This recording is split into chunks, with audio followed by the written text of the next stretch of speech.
রাসূল সাল্লাল্লাহু আলাইহি ওয়াসাল্লাম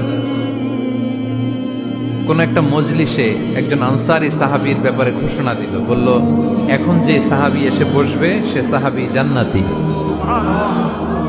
আনসারী সাহাবী এসে বসলো, সবাই তো অবাক, আমাদের কারো ব্যাপারে বিশ্বনবী এই কথা বলল না, এই আনসারী সাহাবী জান্নাতি।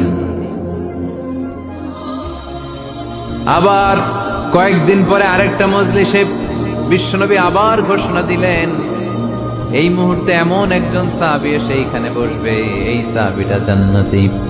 সবাই খেয়াল করে দেখলো, আগের মজলিসে যেই লোকটাকে বিশ্বনবী জান্নাতি বলে ঘোষণা দিয়েছে, আজকেও ওই সাহাবী এসে ওই জায়গায় বসেছে। তৃতীয় দিন আবার বিশ্বনবী বললেন, এখন একজন সাহাবী এখানে এসে বসবে, সে জান্নাতি। সবাই খেয়াল করে দেখলো, ওই সাহাবীটাই আবার এসে বসেছে। সবাই অবাক, কি আজীব, কি আছে এই সাহাবীর মধ্যে, যে সাহাবীর ব্যাপারে খুব বিশ্বনবী তিনবার ঘোষণা দিলেন যে সে জান্নাতি। সবচেয়ে বেশি অবাক হয়েছিলেন সাইয়েদনা আব্দুল্লাহ ইবনে আমর ইবনে আস। মনে মনে ভাবলেন, এটা তো চারটেখানে কোনো কথা না, বিশ্বনবীর অ্যানাউন্সমেন্ট। দুনিয়ার বুকে বিশ্বনবী তিনবার এই আনসারী সাহাবীকে জান্নাতি বলে ঘোষণা দিয়েছে, নিশ্চয়ই এই সাহাবীর এমন বিশেষ কোন আমল আছে, এমন বিশেষত্ব আছে যেটা আমাদের মধ্যে নাই। যেমন করেই হোক এই সাহাবীর ভেতরের সব খবর আমার জানতে হবে।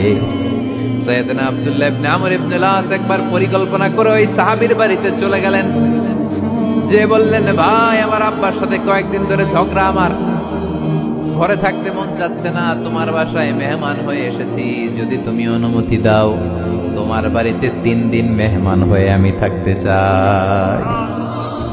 কয়দিন? শুনতেছেন? বুঝতেছেন? কষ্ট হচ্ছে না তো? ওই আনসারী সাহাবী বলে, আহলান ওয়া সাহলান, খোশ আমদেদ, এ আমার সৌভাগ্য, আমার মেহমান হয়ে আপনি থাকবেন, আসেন আমার ঘরে থাকেন, এই ঘরে আমি থাকি, আর এই ঘরটা মেহমান হিসেবে আপনারে দিয়ে দিলাম, থাকেন। এবার আব্দুল্লাহ ইবনে আমর ইবনে আস খুব ভালোভাবে ফলো করতে লাগলেন, কখন এই আনসারী সাহাবী কি করে। 1 দিন, 2 দিন, 3 দিন পর্যন্ত ফলো করার পরে সাইয়েদনা আব্দুল্লাহ ইবনে আমর ইবনে আস এমন কোন বিশেষ আমল এই সাহাবীর মধ্যে খুঁজে পায় নাই।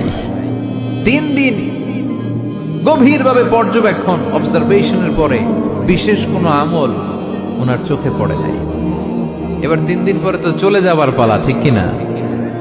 এবার তিনি সোজা সাপটা আনসারী সাহাবীর কাছে যে ভিতরের কথা খুলে বলে ফেললেন, বললেন, ও ভাই, আসলে আমার বাবার সাথে এমন